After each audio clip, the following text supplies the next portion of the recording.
യേശുക്രിസ്തുവിൻ്റെ പരസ്യ ശുശ്രൂഷയുടെ സമയത്ത് ശിഷ്യന്മാർ വളരെയധികം തിരക്കേറിയവരായിരുന്നു. മർക്കോസിൻ്റെ സുവിശേഷം 6-ാം അധ്യായം 31-ാമത്തെ വാക്യത്തിൽ നാം അത് വായിക്കുന്നു. വരുന്നവരും പോകുന്നവരും വളരെ ആയിരുന്നതിനാൽ അവർക്ക് ഭക്ഷിപ്പാൻ പോലും സമയമില്ലായ്ക കൊണ്ട് അവൻ അവരോട്, നിങ്ങൾ ഒരു ഏകാന്ത സ്ഥലത്ത് വേറിട്ട് വന്ന് അല്പം ആശ്വസിച്ചു കൊള്ളുവീൻ എന്ന് പറഞ്ഞു. അങ്ങനെ അവർ ഒരു പടകിൽ കയറി ഒരു ഏകാന്ത സ്ഥലത്തേക്ക് പോവുകയാണ്. എന്നാൽ കർത്താവും ശിഷ്യന്മാരും അവിടെ എത്തുന്നതിന് മുൻപായി തന്നെ ഈ വലിയ പുരുഷാരം അവിടെ എത്തിയിരുന്നു. അങ്ങനെ ഒരു നിർജ്ജന പ്രദേശത്ത് കർത്താവിൻ്റെ മുൻപാകെ ഈ വലിയ പുരുഷാരം ഇരിക്കുകയാണ്. നേരം നന്നാ വൈകി, സന്ധ്യയാകാറായി. ശിഷ്യന്മാർ കർത്താവിനോട് പറയുകയാണ്, കർത്താവേ, ഇതൊരു നിർജ്ജന പ്രദേശമാണ്, നേരം നന്നാ വൈകിയിരിക്കുന്നു, അതുകൊണ്ട് ഇത്രയും പേർക്ക് ആഹാരം കൊടുക്കുവാൻ നമ്മുടെ പക്കലില്ല. അതുകൊണ്ട് അവരെ അവരുടെ വീടുകളിലേക്ക് പറഞ്ഞയച്ചാലും. കർത്താവ് അവരോട് പറയുന്നു, നിങ്ങൾ അവർക്ക് ഭക്ഷിപ്പാൻ കൊടുപ്പിൻ. യോഹന്നാന്റെ സുവിശേഷത്തിൽ നാം വായിക്കുന്നത് ഇത് അവരെ പരീക്ഷിപ്പാനായി കർത്താവ് അവരോട് പറഞ്ഞതാണ് എന്നത്രേ. ശിഷ്യന്മാർ അതിന് മറുപടി പറയുന്നത് എന്താണ്? അവരുടനെ കണക്കെടുക്കുകയാണ്. ഇത്ര വലിയൊരു പുരുഷാരത്തിന് ഭക്ഷണം കൊടുക്കണമെങ്കിൽ 200 വെള്ളിക്കാശിനെങ്കിലും അപ്പം കൊണ്ടുവരേണ്ടി വരും. ഇനി അത്രയും കൊണ്ടുവന്നാൽ പോലും ഈ വലിയ പുരുഷാരത്തിന് കൊടുക്കുവാൻ അതൊന്നുമാകുന്നില്ല. അവർ കർത്താവിനോട് പറയുകയാണ്, കർത്താവേ, ഞങ്ങൾക്ക് അസാധ്യമാണിത്. ഇവർക്കെല്ലാവർക്കും ഭക്ഷണം കൊടുക്കുവാൻ ഞങ്ങളെ കൊണ്ട് സാധ്യമല്ല. അത് അസാധ്യമായ ഒരു കാര്യമാണ്. നാം വായിക്കുന്നത് മർക്കോസിന്റെ സുവിശേഷം 6-ാം അധ്യായം 52-ാം വാക്യത്തിൽ ഇങ്ങനെ എഴുതിയിരിക്കുന്നു, അവരുടെ ഹൃദയം കടുത്തിരുന്നത് കൊണ്ട് അപ്പത്തിൻ്റെ സംഗതി അവർ ഗ്രഹിച്ചില്ല. എന്തായിരുന്നു ഈ അപ്പത്തിൻ്റെ സംഗതി? നാം വായിക്കുന്നത് അവിടെ ഒരു ബാലകനുണ്ടായിരുന്നു. അവൻ്റെ കയ്യിലുള്ളതായ 5 അപ്പവും 2 മീനും കൊണ്ട് ആ വലിയ പുരുഷാരത്തിന് മുഴുവനും ഭക്ഷിച്ച് തൃപ്തിയാകും വണ്ണം കർത്താവ് അവർക്ക് ആ അപ്പം നുറുക്കി കൊടുത്തു. അങ്ങനെ 5 അപ്പവും 2 മീനും എടുത്ത് സ്വർഗത്തേക്ക് നോക്കി വാഴ്ത്തി അപ്പം നുറുക്കി അവർക്ക് വിളമ്പാൻ ശിഷ്യന്മാരുടെ കൈകളിൽ കൊടുത്തു. അവരത് വിളമ്പി അങ്ങനെ ആ പുരുഷാരത്തിന് മുഴുവനും തൃപ്തിയാകും വണ്ണം അപ്പവും മീനും കൊടുത്തു എന്നാണ് നാം വായിക്കുന്നത്. മാത്രമല്ല, ശേഷിച്ച കഷണങ്ങളും മീൻ നുറുക്കും 12 കൊട്ട നിറച്ചെടുത്തു എന്ന് നാം വായിക്കുന്നു. എന്നാൽ ശിഷ്യന്മാരുടെ ഹൃദയം കടുത്തിരുന്നത് കൊണ്ട് അപ്പത്തിൻ്റെ സംഗതി അവർ ഗ്രഹിച്ചില്ല എന്നാണ് 52-ാമത്തെ വാക്യത്തിൽ നാം വായിക്കുന്നത്. ഇംഗ്ലീഷ് പരിഭാഷയിൽ നാം ഇങ്ങനെയാണ് കാണുന്നത്, for they had not gained any insight from the incident of the loss but their heart was hardened. അവർക്ക് ഒരു ഉൾക്കാഴ്ച ലഭിച്ചില്ല. അപ്പത്തിൻ്റെ സംഗതിയെ സംബന്ധിച്ച്, ഈ സംഭവത്തെ സംബന്ധിച്ച് അവരുടെ ഹൃദയത്തിൽ ഒരു ഉൾക്കാഴ്ചയില്ലായിരുന്നു. അത് മനസ്സിലാക്കുവാൻ അവർക്ക് കഴിയാതെ പോയി. ആത്മീയമായി ഗ്രഹിക്കുവാൻ അവർക്ക് കഴിവില്ലാതെ പോയി. കാരണം എന്താണ്? അവരുടെ ഹൃദയം കടുത്തിരിക്കുകയായിരുന്നു. Their heart was harden. അവരുടെ ഹൃദയം വല്ലാതെ കടുത്തിരിക്കുകയായിരുന്നു. അതുകൊണ്ട് കർത്താവ് ചെയ്തതായ ഈ അത്ഭുത പ്രവൃത്തിയെ കാണുവാനോ മനസ്സിലാക്കുവാനോ അതിൻ്റെ ആന്തരികമായിട്ടുള്ള അർത്ഥം, ഉൾക്കാഴ്ച, അത് അവർക്കില്ലാതെ പോയി. അത് മനസ്സിലാക്കുവാനുള്ള ഉൾക്കാഴ്ച അവർക്കില്ലാതെ പോയി. പലപ്പോഴും പ്രിയമുള്ളവരെ, നമ്മുടെ ഹൃദയം കടുത്തിരിക്കുന്നു. കർത്താവ് നമുക്ക് വേണ്ടി ചെയ്യുന്ന അത്ഭുത പ്രവൃത്തികൾ കാണുവാനും അത് മനസ്സിലാക്കുവാനും നമുക്ക് സാധിക്കുന്നില്ല. അതിനുള്ള ഉൾക്കാഴ്ച നമുക്കില്ലാതെ പോകുന്നു. കാരണം നമ്മുടെ ഹൃദയം കടുത്തിരിക്കുകയാണ്. പലപ്പോഴും നമ്മൾ വിഷമിക്കുന്നു. നമ്മുടെ കയ്യിൽ ഒന്നുമില്ല എന്ന് നമ്മൾ വിചാരിക്കുന്നു. നമ്മുടെ കരങ്ങൾ ശൂന്യമാണെന്ന് നാം വിചാരിക്കുന്നു. നമ്മളെക്കൊണ്ട് പലതിനും കഴിവില്ല എന്ന് നാം വിചാരിക്കുന്നു. പലതും നമുക്ക് അസാധ്യമാണ് എന്ന് നാം കരുതുന്നു. പലപ്പോഴും നാം കർത്താവിനോട് പറയുന്നു, കർത്താവേ, ഇതാ ഞാൻ ഒന്നുമില്ലാതെ നിൽക്കുന്നു, എനിക്ക് ഇന്നിന്ന ആവശ്യങ്ങളുണ്ട്, എൻ്റെ കയ്യിൽ ഒന്നുമില്ല. ഇല്ല ഇല്ല എന്നുള്ളതായ പരാതി മാത്രം നാം പറയുകയാണ്.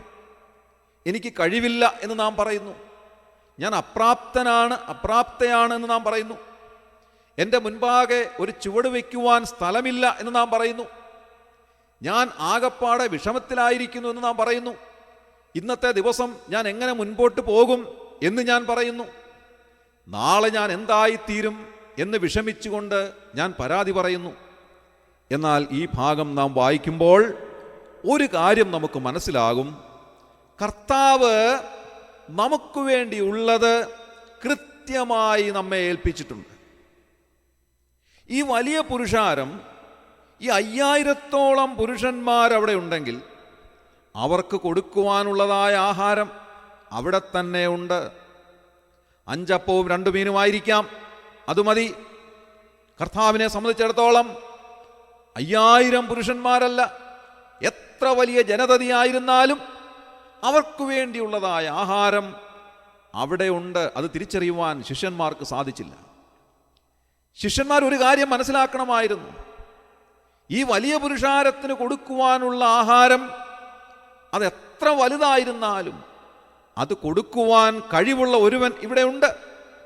അതുകൊണ്ട് ഈ 5 അപ്പവും 2 മീനും ധാരാളം മതിയാകും. അതുകൊണ്ട് ഈ വലിയൊരു ആവശ്യം നിറവേറുവാൻ അത് മതിയായതാണ്. കാരണം അത് നിറവേറ്റിത്തരുവാൻ കഴിവുള്ള ഒരുവൻ ഞങ്ങളോട് കൂടെയുണ്ട് എന്ന് വിശ്വസിക്കുവാൻ ശിഷ്യന്മാർക്ക് കഴിഞ്ഞില്ല. പ്രിയമുള്ളവരെ, നമ്മുടെ ആവശ്യങ്ങൾ എന്തു തന്നെ ആയിരുന്നാലും അതിനുവേണ്ടിയുള്ളത് കർത്താവ് നമ്മെ ഏൽപ്പിച്ചിട്ടുണ്ട് എന്നുള്ളത് തിരിച്ചറിയുവാൻ നമുക്ക് സാധിക്കണം. കർത്താവ് ശിഷ്യന്മാരോട് ചോദിക്കുന്നത്, ആദ്യമായി ചോദിച്ചത് എന്താണ്? നിങ്ങളുടെ കയ്യിൽ എന്താണുള്ളത്? ഈ 5000 പേർക്ക് ഭക്ഷണം കൊടുക്കണമെന്ന് പറഞ്ഞപ്പോൾ കർത്താവ് ആദ്യമായിട്ട് അവരോട് പറയുന്നത്, ആദ്യം നിങ്ങളുടെ കയ്യിൽ എന്താണുള്ളത്? കർത്താവ് നമ്മോട് ചോദിക്കുന്നത് അത് തന്നെയാണ്. ഏതൊരാവശ്യത്തിൻ്റെ മുഖത്തും നാം പതറിപ്പോകുമ്പോൾ, നാം ഇല്ല ഇല്ല എന്ന് പരാതി പറയുമ്പോൾ, കർത്താവ് ഇന്നത്തെ ദിവസം എനിക്ക് ഇന്ന ആവശ്യങ്ങളുണ്ട് എന്ന് നാം പരാതി പറയുമ്പോൾ കർത്താവ് നമ്മോട് ചോദിക്കുന്നത്, നിന്റെ കയ്യിൽ എന്താണുള്ളത്? നാം രാജാക്കന്മാരുടെ പുസ്തകത്തിലേക്ക് വരുമ്പോൾ 2 രാജാക്കന്മാർ 4-ാം അധ്യായത്തിൽ നാം കാണുന്നത്, എലീശ പ്രവാചകൻ്റെ ശിഷ്യന്മാരിൽ ഒരുവൻ മരിച്ചുപോയി. അവൻ്റെ ഭാര്യയായ സഹോദരി പ്രവാചകൻ്റെ അരികിൽ വന്നിട്ട് പ്രവാചകനോട് കരഞ്ഞുകൊണ്ട് പറയുകയാണ്, യജമാനനെ, പ്രവാചകൻ ശിഷ്യനായിരുന്ന, അങ്ങയുടെ ശിഷ്യനായിരുന്ന എൻ്റെ ഭർത്താവ് മരിച്ചുപോയി. ഇപ്പോൾ കടക്കാർ വന്ന് എൻ്റെ 2 മക്കളെ പിടിച്ചുകൊണ്ട് പോകാനായിട്ട് വന്നിരിക്കുന്നു. അതുകൊണ്ട് എന്നെ അവിടുന്ന് സഹായിക്കണം. ഉടനെ പ്രവാചകൻ ആ സഹോദരിയോട് ചോദിക്കുന്നത്, പറക, നിന്റെ വീട്ടിൽ നിനക്ക് എന്തുള്ളൂ? നമ്മോട് ചോദിക്കുന്നതായ ചോദ്യം അതാണ്. നിന്റെ കയ്യിൽ എന്താണുള്ളത്? നിന്റെ വീട്ടിൽ എന്താണുള്ളത്? അവൾ പറയുന്നു, എൻ്റെ വീട്ടിൽ ഒരു ഭരണി എണ്ണയല്ലാതെ മറ്റൊന്നുമില്ല. പ്രവാചകൻ പറയുകയാണ്, അത് മതി. നിനക്ക് വേണ്ടിയുള്ളത് നിന്റെ വീട്ടിലുണ്ട്. നീ മറ്റെങ്ങും പോകേണ്ടതായ ആവശ്യമില്ല. നിന്റെ ആവശ്യത്തിന് വേണ്ടിയുള്ളത് നിന്റെ വീട്ടിൽ ദൈവം നൽകിയിട്ടുണ്ട്. അതേപോലെ തന്നെയാണ് നാം പുറപ്പാട് പുസ്തകത്തിൽ കാണുന്നത്.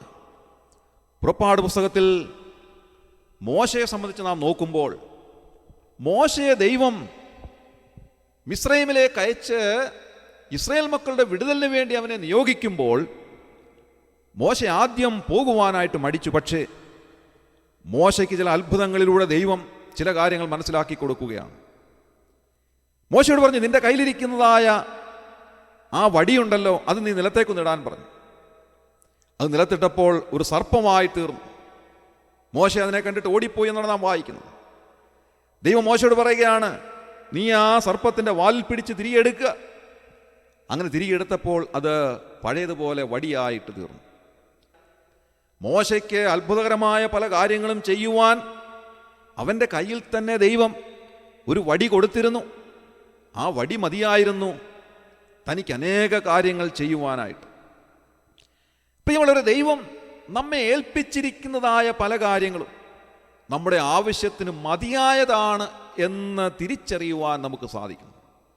ഒരുപക്ഷെ അത് എണ്ണയായിരിക്കാം, ഒരു പക്ഷെങ്കിൽ മോശയുടെ കയ്യിലിരുന്ന പോലെ ഒരു വടിയായിരിക്കാം, ഒരു പക്ഷേ അത് 5 അപ്പവും 2 മീനുമായിരിക്കാം. എന്തായിരുന്നാലും നമ്മുടെ ആവശ്യത്തിന് വേണ്ടിയുള്ളത് ദൈവം നമ്മുടെ കരങ്ങളിൽ ഏൽപ്പിച്ചിട്ടുണ്ട്. ഇത് തിരിച്ചറിയുവാൻ നമുക്ക് സാധിക്കുമോ പ്രിയമുള്ളവരെ? പലപ്പോഴും ഇത് തിരിച്ചറിയുവാൻ നമുക്ക് സാധിക്കുന്നില്ല. കാരണം നമ്മുടെ ഹൃദയം കടുത്തിരിക്കുന്നു. ശിഷ്യന്മാരുടെ ഹൃദയം കടുത്തിരുന്നത് കൊണ്ട് അവർക്ക് അപ്പത്തിൻ്റെ സംഗതി മനസ്സിലാക്കുവാൻ സാധിച്ചില്ല. അവർക്കതിനെ സംബന്ധിച്ചുള്ള ഉൾക്കാഴ്ചയുണ്ടായില്ല. ഇന്ന് രാവിലെ ഈ വചനം നാം ധ്യാനിക്കുമ്പോൾ ദൈവാത്മാവ് നമ്മോട് സംസാരിക്കുന്നതായ ഒരു കാര്യമുണ്ട്. നിന്നെ ദൈവം നിന്റെ ആവശ്യങ്ങൾ എന്തായിരുന്നാലും അതെല്ലാം ഏൽപ്പിച്ചിട്ടുണ്ട്. അതിന് മതിയായ കാര്യങ്ങൾ നിന്നെ ഏൽപ്പിച്ചിട്ടുണ്ട്. പലപ്പോഴും ഈ കാര്യങ്ങൾ നിന്റെ കയ്യിൽ വെച്ചുകൊണ്ട് അതെന്താണെന്ന് തിരിച്ചറിയാൻ സാധിക്കാതെ നീ ദൈവത്തോട് വിലപിക്കുകയാണ്, കർത്താവേ, എൻ്റെ ഇന്ന ആവശ്യങ്ങൾ ഇന്ന് സാധ്യമാക്കി തരണം. ഞാൻ കഴിവില്ലാത്തവനാണ്, ഞാൻ കഴിവില്ലാത്തവളാണ്, എനിക്കിത് സാധ്യമല്ല, അത് സാധ്യമല്ല, നാളെ ഞാൻ എങ്ങനെ ആയിത്തീരും എന്നൊക്കെ ഓർത്ത് നാം ദൈവത്തോട് പരാതി പറയുകയാണ്, നാം ഇല്ലായ്മ പറയുകയാണ്. പക്ഷേ കർത്താവ് പറയുന്നു, ഞാൻ നിന്നെ ഏൽപ്പിച്ചിട്ടുണ്ട്. നിന്റെ ആവശ്യങ്ങൾ എന്താണോ അത് നിറവേറ്റുവാനുള്ളതെല്ലാം ഞാൻ നിന്നെ ഏൽപ്പിച്ചിട്ടുണ്ട്. നിന്റെ കയ്യിലുണ്ട്, നിന്റെ ഭവനത്തിലുണ്ട്, നിനക്ക് സ്വന്തമായി ഞാൻ നൽകിയിട്ടുണ്ട്. അതും ധാരാളം മതിയാകും നിന്റെ ആവശ്യങ്ങൾ നിറവേറ്റുവാൻ. ഇന്ന് രാവിലെ നമുക്ക് ആ കർത്താവിൻ്റെ അരികിലേക്ക് ചെല്ലാം, നമ്മുടെ കണ്ണുകളെ അടയ്ക്കാം, പ്രാർത്ഥിക്കാം. ക്രിസ്തുയേശുവിലൂടെ അതിവാത്സല്യമായി ഞങ്ങളെ സ്നേഹിക്കുന്ന സ്വർഗീയ പിതാവാ നല്ല ദൈവമേ, ഈ രാവിലെ സമയത്തിനായി ഞങ്ങൾ നന്ദിയോടെ സ്തോത്രം ചെയ്യും. കർത്താവെ, പലപ്പോഴും ഞങ്ങളുടെ ജീവിതത്തിൽ നേരിടുന്നതായ ആവശ്യങ്ങളുടെ മുഖത്ത് ഒന്നുമില്ല, ഞങ്ങൾക്ക് കഴിവില്ല, അപ്രാപ്തരാണ്, നാളെ ഞങ്ങൾ എങ്ങനെ ആയിരിക്കണം എന്നൊക്കെ ഓർത്ത് ഞങ്ങൾ ഭാരപ്പെടാറുണ്ട്. പക്ഷേ അവിടുന്ന് ഞങ്ങൾക്ക് വേണ്ടി ഞങ്ങൾക്ക് ആവശ്യമുള്ളതെല്ലാം ഞങ്ങളുടെ കരങ്ങളിൽ ഏൽപ്പിച്ചിട്ടുണ്ട് എന്നുള്ളതായ പൂർണ്ണ ബോധ്യം ഞങ്ങൾക്ക് നൽകി ഞങ്ങളെ സഹായിക്കണമേ.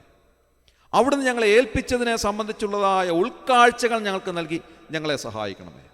അതുകൊണ്ട് ഓരോ ആവശ്യത്തിൻ്റെ മുൻപാകെ ഞങ്ങൾ പതറിപ്പോകുവാനല്ല, പ്രത്യുത ധൈര്യത്തോടെ അവിടുന്ന് ഞങ്ങളെ ഓരോ ആവശ്യത്തിനു വേണ്ടിയും എന്തെല്ലാമാണ് ഏൽപ്പിച്ചിട്ടുള്ളത് എന്ന് മനസ്സിലാക്കി അവിടുത്തെ സന്നിധിയിൽ സന്തോഷത്തോടെ ധൈര്യത്തോടെ ജീവിപ്പാൻ ഇന്നത്തെ ദിവസം ഞങ്ങളെ സഹായിക്കണമെന്ന് പ്രാർത്ഥിക്കുന്നു.